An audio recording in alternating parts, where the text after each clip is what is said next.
So here's the thing. I have a new whip. I have a Camry now. The Lexus died. But here's the thing. I'm thinking about Sally Mae right now. I get paid tomorrow. I'm about to make a payment to Sally Mae. I'm about to pay them like 1,200, right? It will take Sally Mae down to 36K. It hasn't been at 36K since probably like 2017, so I'm making moves. Here's the thing I'm thinking though. If Sally Mae, because I was thinking like, I paid off Lending Point. I was thinking, what if I get Sally Mae down? Once I get Sally Mae down to like 12K, if I get Lending Point, take out a loan for Lending Point, pay that off, right? Pay off Sally Mae, then I start using Lending Point. I start paying Lending Point. But then I was thinking, the problem is Lending Point may have a higher interest rate. Now, Sally Mae's on a fixed monthly payment. It's $620 a month, right? So even when it gets down to like 12K, I still have to make a payment of $620 a month. That's gonna suck. It don't matter due to the circumstances I'm currently in and the plan, right? So boom. But I was also thinking like, what if I could get a smaller interest rate with Lending Point or some other credit? Because $620 is a lot of money, right? At the same time, it doesn't really matter for me. I'm working two jobs. I'm working overtime. Blase, blase, blase, right? So I'm just gonna pay off Sally Mae, keep it moving from there, and then once it gets down to 10K, I can get the gyno surgery. No, not get the gyno surgery. I'll get a consultation about the gyno surgery, then because I could start planning ahead, right? Because right now I'm good. I'm paying Sally Mae like 2,200 a month, right? So I'm expediting it, really knocking it down. If I push to pay Sally Mae, if I push a little bit more, right? Say I'm cutting more on food. I'm trying to get lean again anyway. I'm trying to get back down to where I was when I was at my leanest, when I was and I was cutting. I was 149, I think, right? Right now, I got down to like 183. Um, but then I fell off the wagon a little bit. Went back up to 193 after a week. Because I was just eating a lot more. But at my heaviest when I bulked up for like a year, because I was trying to build muscle, I got to 211. But here's what I'm thinking. If I so I'll pay off Sally Mae. If I push it to 2,500 a month, in 8 months, that'll be 20 bands,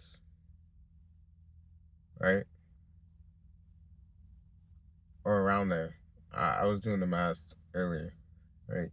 I just know that Sally Mae would be at like 1,700 in 8 months. That would put me like November, December around that area. So I'm thinking like I could do that. When Sally Mae's around that 10 band mark, like 10,000 for sure. Mohila's getting the crumbs, right? Mohila's going down. Mohila's federal. I'm not too worried about Mohila. As long as I'm making the payments for Mohila, it's gonna go down, right? So I'm thinking, all right, well, boom, boom, boom, that, right? So yeah,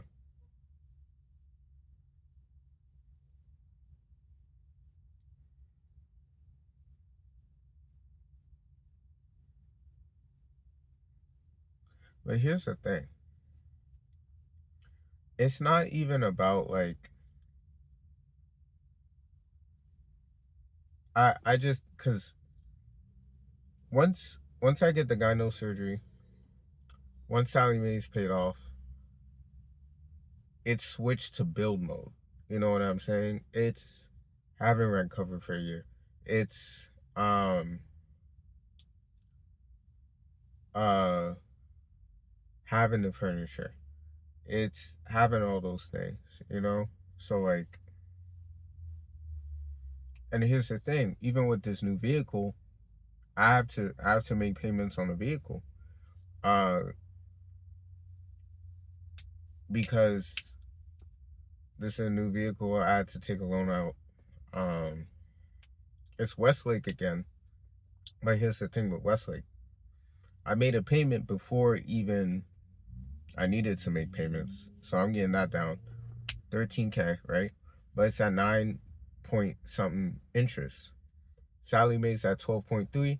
Sally Mae was at 42K a couple months ago, right? So now, after tomorrow, when I make that payment, it'll be at 36 and something. That's that's about the loan. The original loan amount was 36K. So once I make that payment, it'll be like 36K and like 200, 300, whatever. So it's like, it's gonna be crazy seeing that. Also, my old gym closed. Crazy. Um, I've been going to that gym since 2019, but now I go to EOS, whatever. I like saying EOS. I go there now, and they're open 24 hours. So much more convenient, and it's $10, so it's an upgrade. It was annoying, and there was part of me that was reminiscing, or I felt connected to my old gym. The hours weren't convenient, so on and so forth, right? Things were old. But it was the fact that I swept those floors, you know? I vacuumed those floors. I mopped those floors. I cleaned those elliptical machines and treadmills. But similar to when I was at public storage and I had to leave public storage to go to the U-Haul storage, um, and I was like, damn, this sucks, man. Like, I'm getting kicked out of public storage, or, you know, just for taking a nap and it was raining, you know what I mean? So, like, but that was an upgrade too because U-Haul they have this section where it's like donation of old stuff. Now I got a whole bunch of free extra furniture once I get the new crib, bop bop bop, you know. So I got a little bit of extra furniture already. You know what I mean? So like that's that. Like I'm just doing the math. It's crazy because this is a monumental moment because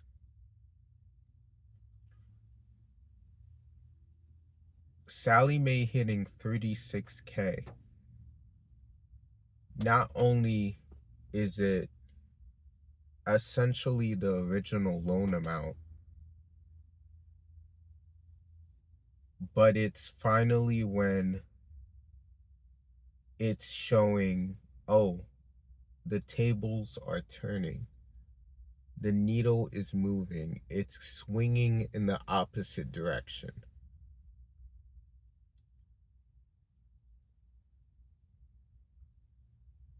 It's the phase of when someone is animating and it's in the blockout phase and you can finally understand what's going on. It's the fact that there's the anticipation. you can see, oh, he's about to throw that ball and it's gonna. I don't recall where I left off in my last video. However, this is the book I'm on, How to Be Stoic. I'm still on this book. I've been on it for a while, just due to the fact that I've been heavily focused on work, and work has been more stressful than usual due to low staffing within leadership. And just being at my job, my expectations are very low. The fact that I still have a job, I'm able to come to work, clock in, work my hours, leave, go about my day, and make payments towards this debt, save money towards gyno surgery, plan my future accordingly,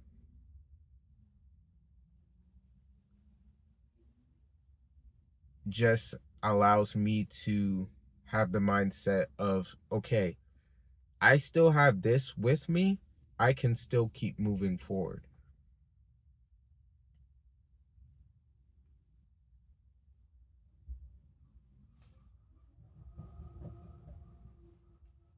So that's where my head's at currently.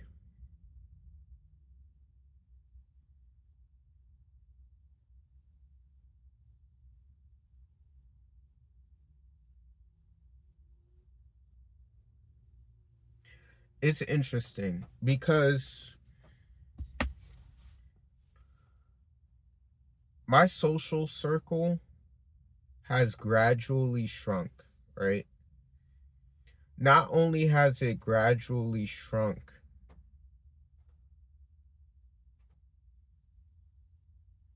the people I grew up with, childhood friends and such, I communicate not at all with, or a very, very infrequent, very sporadic. It's unfortunate, however, there's one part of me that understands the reality that certain people are with you for a season. And if there's one thing about me is that I can appreciate the fact that I had those platonic relationships, as well as it can even apply to romantic relationships, where you look back on those memories and you appreciate those good moments.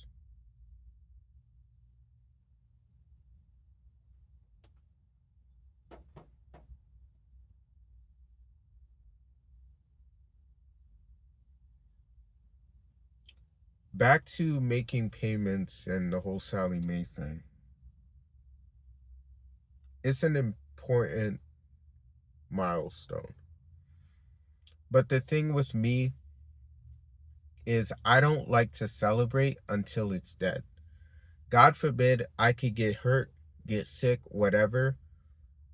I don't like to celebrate or get excited until I have that definitive answer. Definitive, what's the word I'm thinking of? I need that 100% completion statement, whatever. I can't think of the word I'm trying to spit out, but I need it to be definitive, where there's no wiggle room, there's no gray area. 1 + 1 needs to equal 2. To give an example, I need Sallie Mae to be paid off before I let even an ounce of my guard down. So even while the needle is going in the right direction, even though I'm making progress, even though I'm moving in the right direction, making progress, things are looking good, I can't get excited because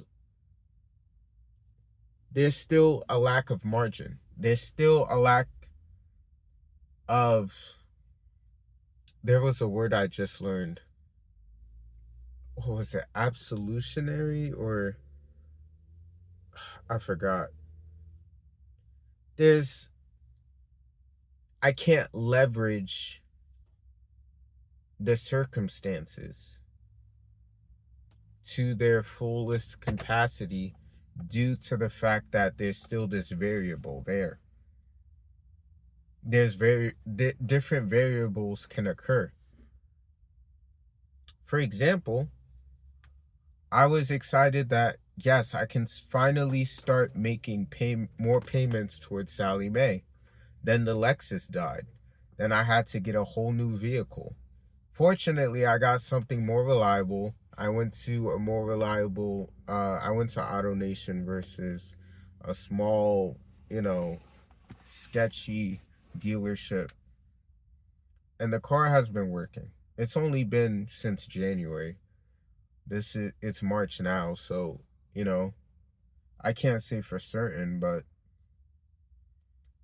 it was better conditioned than when I brought my '07 Lexus. Here's the thing.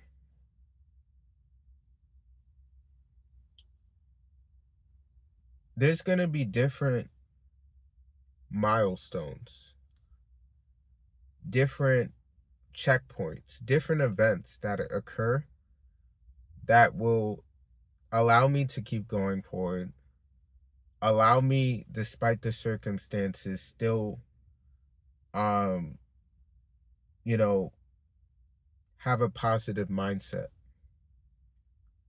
Having getting gyno surgery and then taking off the shirt and looking in the mirror in a unit and seeing that everything's flat, being lean again, paying off Sally Mae. I already have the thought in my brain of getting an Airbnb and cooking a whole bunch of food and just having a space to myself to relax, taking a week off of work, from taking off from the course and Full Sail, and just, you know,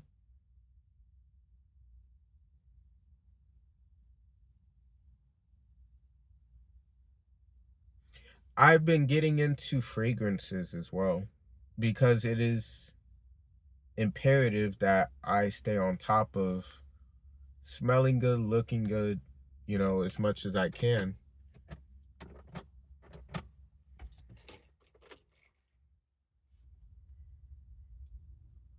But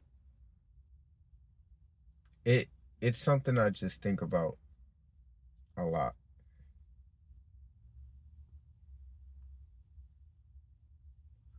Um,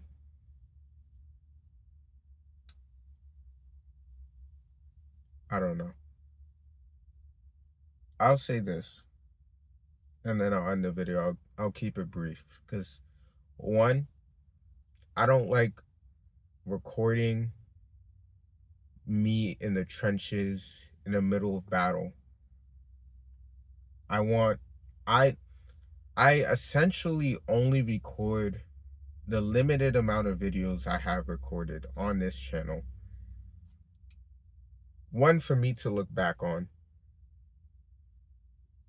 Two, that I can share with others, because saying someone's been sleeping in a whip for 4 years, right? It's been 2 years now. And like, a motherfucker won't believe you. And it's okay. I don't want people to see these videos, see this channel, while I'm in the middle of it. I think that it loses its grit, it loses its impact. But once I cross that finish line, once Sally Mae is gone, once I have gyno surgery, once I get all the furniture, the core 8, everything's all set up, and I have the buffer, gear rent covered, working one job, I can look back on these videos and say, this was the sacrifice. This was the mindset of an individual who really sat down, made the executive decision to better his life, because he knew at the end of the day, no one's going to sacrifice more for himself than himself. And this is something that, when I read the 4 agreements, it was, I'm wrapping it up now. When I read the 4 agreements, a lot of it I enjoyed. Be impeccable with your words. What was it? There was always one agreement I just kept not recalling. I think it was be impeccable with your words. Don't make assumptions. Always do your best.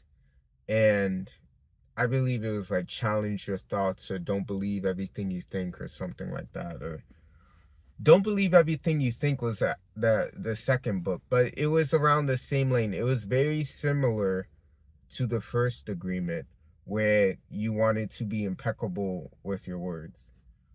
But what I realized just going through my life and having experiences is something I knew before even getting into the self-help books was, and this is something that I came to terms with going through life and the situations and the endeavors I faced and the ups and life's vicissitudes, was that, one, no one's going to sacrifice more for you than yourself, right? Knowing that fact, and I really need to drive this point home because I don't believe a lot of people really realize it.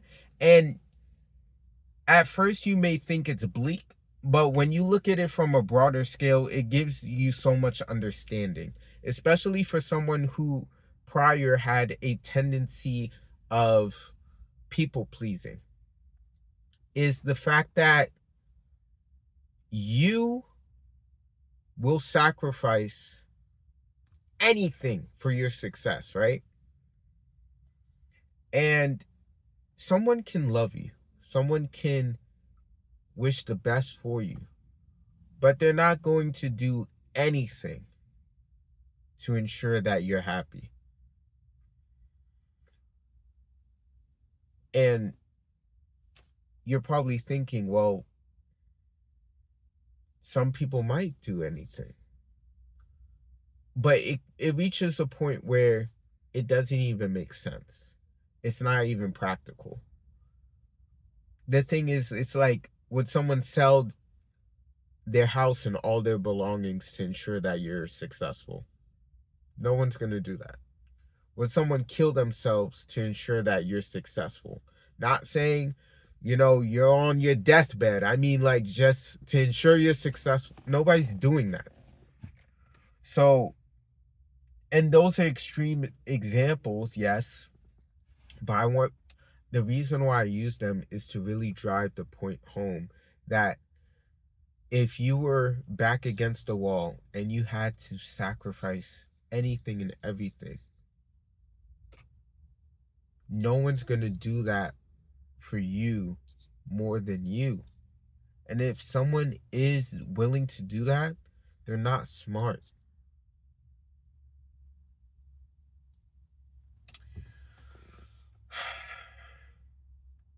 And that applies to your immediate family, that applies to your children, your brothers, your sisters, your parents, your cousins, aunts, uncles. It applies to everyone. The only person that will sacrifice more or anything for you is you. Now, I believe that's something many people with the tendency to people please really have to understand. Another thing that's critical is to, matter of fact, I have my book here. Myself is essentially my notes. Don't take anything personally. That's the second agreement. So I have my own agreements. I believe I read this in one of my videos. Have no expectations. This one, that and nobody will sacrifice more for you than you, touch my soul to the core. Because having no expectations, these are my notes, having no expectations frees you from disappointment and other emotional attachments to people's ideas or events. You will be immune to pain and joy because waking up each day is a win. Oh my God. I can't. And the thing is this, I'm in the middle of war, essentially, right?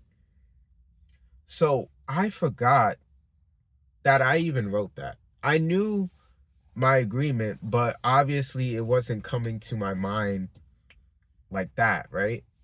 Those are two of my agreements that I added to those four agreements based on my experience in my life, is having no expectations. And it is somewhat similar to don't take anything personally, but it drives it in a way, and how I express it, I'm very direct, right? So that idea for me is, I apply it to all circumstances.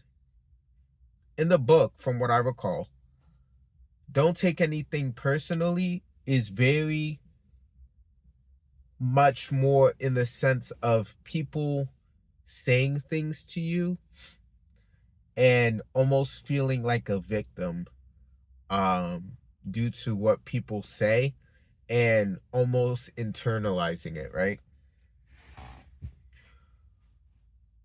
I believe you mentioned events too. Yeah, for example, what others say and do is a projection of their own reality. When immune to others' opinions, good or bad, and actions, you won't be a victim of suffering, right? So they're very similar, but for me at least, how I perceive it is different. In the sense of don't take anything personally, I kind of take that and remix it in my own way of having no expectations. For example, if I'm walking down the street and someone curses at me for no reason, if I internalize that, now here's the thing. You're a human being. The reality is you're going to react to it to some degree, right? But what it is, it's not about not reacting. The agreements, my agreement is it. Hold on, excuse me. My agreement doesn't say don't react. It says have no expectations. The reality is you are going to react. But if you have the expectation that people are going to be nice and respectful to you 24/7 every day of your waking life, you're a fool, right? It's about, regardless of the circumstances, and things that occur around you, don't internalize it, and more importantly, don't allow it to stop you from moving forward. So that's the whole idea of my agreement. And obviously nobody will sacrifice more for you than you. Over 8 billion people on this planet, and only one person will sacrifice everything for you to have peace, and that person is you. This piggybacks on having no expectations. You will find your peace and joy when you want it. And here's the thing, with all the books that I have in my list, I want to read all those books and, you know, extract what I extract from it, right? And document it in this book of mine, this composition book. And once I have that stability, once I reach that pinnacle moment and I have that freedom and I'm in that apartment and I'm sitting down and I'm reflecting and I'm looking back and I'm like, wow, like I was really in the trenches. I was really sacrificing day in, day out. There was a time when I was working 3 jobs, fresh out of college, 70 hours a week, 80 hours a week. There was that time, 20 years old, right? 21 years old, fresh out of college, working 3 jobs. People my age was partying, getting drunk. Now, here's the thing. There's no problem with that. And it's not 100% fair for me to, say, oh, people my age was doing this. Because the reality is, if those were my vices, if I found true pleasure and relief and joy doing those activities, I would have done them, right? I would have found some sort of time to drink, would have found some sort of time to smoke.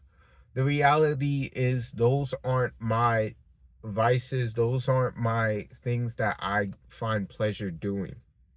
So I'm fortunate in that. However, the reality of the fact that I say these things is not necessarily, oh, I wasn't out here partying, I wasn't out here getting drunk. It's more of a representation of my focus. The fact that I was so clear on my goal. Because the reality is, I thought I was going to become a millionaire. Obviously, I was delusional. For music, the first year I hit Florida. That clearly didn't happen. I'm 27 now, right? So that's something I really had to sit back and reflect on.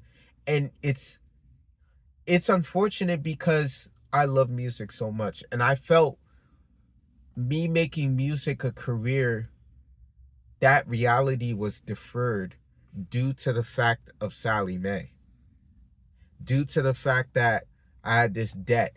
And I felt even more smacked up across the head by life when I graduated and I couldn't land a job in the animation industry. And, I already knew that college didn't guarantee the job.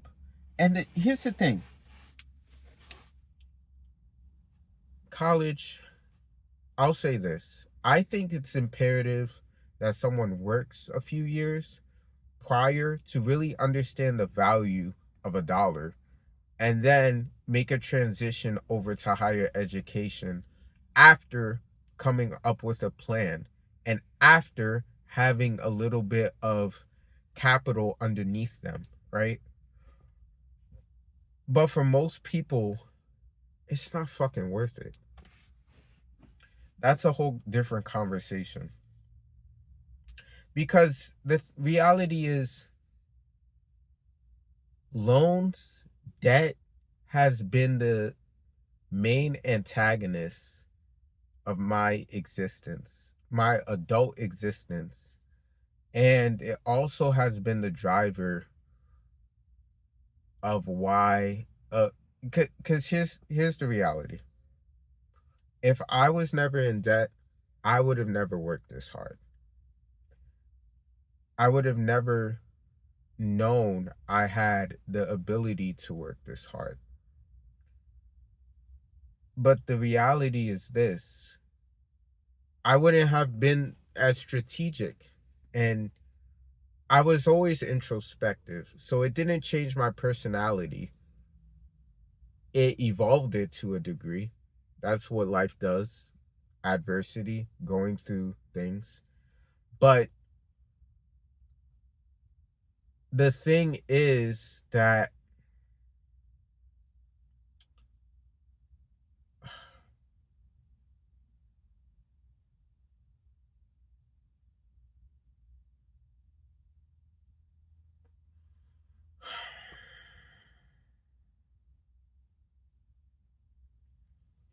my life would have been a lot more simple.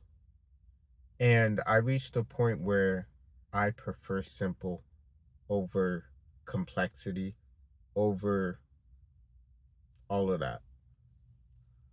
So to wrap it up, because I should have wrapped this up a long time ago, it's 36 minutes. I want to read all those self help books, extract the knowledge, and make a book called The Blueprint to Distant Peace. It's going to be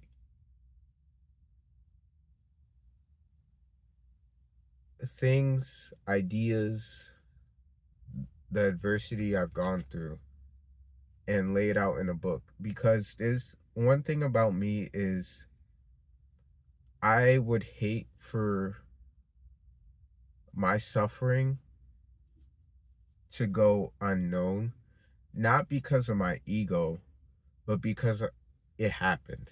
And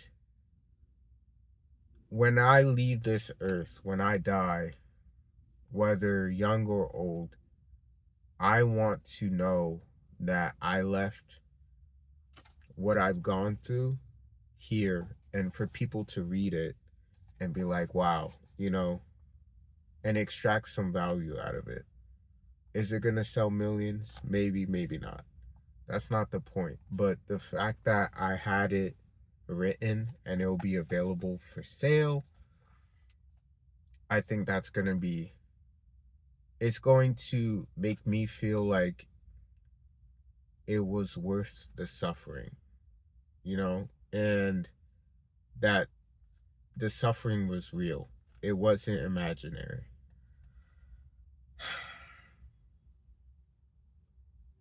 So that's that. The blueprint to Distant Peace. I still love music. I'm still going to make music. Will music be a career? I'm unsure. I'm a creative individual by nature. There's Kami's Paragon, the animated series I've been working on. There's Crate Tracks, the trading card game idea I had a long time ago. There's music. I'm albums ahead on the creative direction and vision on how I want specific albums to sound. I'm going to make music regardless. I listen to my demos all the time. They bring me comfort, they ground me. Here's the reality: I could listen to the demos and be content, but when I release my music, I need to, I ensure that it is in a good state to be digested by everybody, the masses, so they really understand the vision, the idea, the purpose of the instrumental or the song, or you know what I mean? The instrumentation, they understand, okay, this is where the mindset of E Money Ocean was at when he made this specific track. And one last thing. I know I said I was going to wrap it up a long time ago. I these these videos are going to be very infrequent, and there's going to be a very limited amount of them. So I might as well yap while I'm here. It's, I believe, if I am successful, here's the thing. I'm gonna get rid of this debt, right? I'm gonna get that gyno surgery.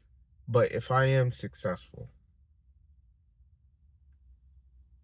fans coming back to these videos and listening to them, I couldn't imagine what it would be like being a fan of an artist and knowing they gone through so much and being able to see a glimpse of that. Only a small piece in like videos like these. It would just be like, wow. Talk about inspiration. There's a guy, I know his name is Quez. He works at this Walmart, and we both used to work at the LA Fitness that is now closed. We were both janitors, and I'm almost every morning I'm going into Walmart. Right, I go to different locations, but most of the time I come to this Walmart to go get groceries crack early in the morning. And something I always appreciate, he's like, hey man, every time I see you, you inspire me. Because I don't know what it is. Maybe it's just the fact that it's so infrequent for me to be around people, but I'm always smiling when I'm around people. And the reality is, I have a lot of shit that I don't need to smile about. There's a lot of things that I cannot smile about. However, they see me, I'm always cheesing. And I have a great ass smile. It's one of my it's one of my best freaking qualities, my physical attributes is that goddamn smile. And cuz I walk around with legit, like, I have RBF, resting bitch face. So like when I crack that smile, it's like black and white. It's like, whoa, you know what I mean? But yeah, man, I don't even remember where I was at. It's a pivotal moment. Sallie Mae's gonna be at 36K.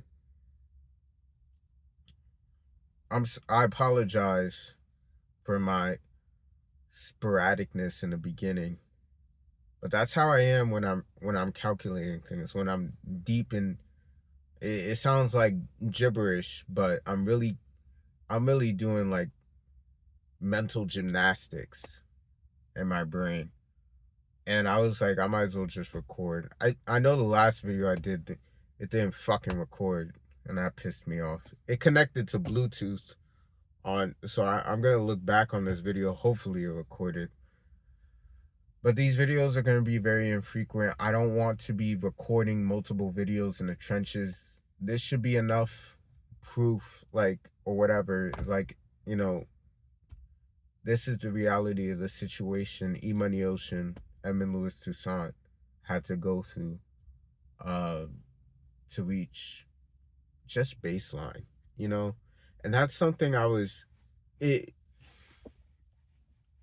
we'll go back to the friend thing because I wanted to mention this. I've been communicating a lot with ChatGPT, and it's ironic because I never thought I would be the type to really communicate with AI, but it's been helping me a lot in almost like an artificial therapist. Because one, I don't want to pay for a therapist. Two, you are gonna have to weed out therapists, and then there's judgment. But the AI really knows how to take my mental word vomit sometimes and really dissect it, and even sometimes challenge the ideas that and mental things I have, um thought patterns I have, and I could really look back and be like, wow. But at the end of the day, it's a tool like many other tools. There's just too many things that I can speak on and not enough time. I'm gonna end it here. See you again.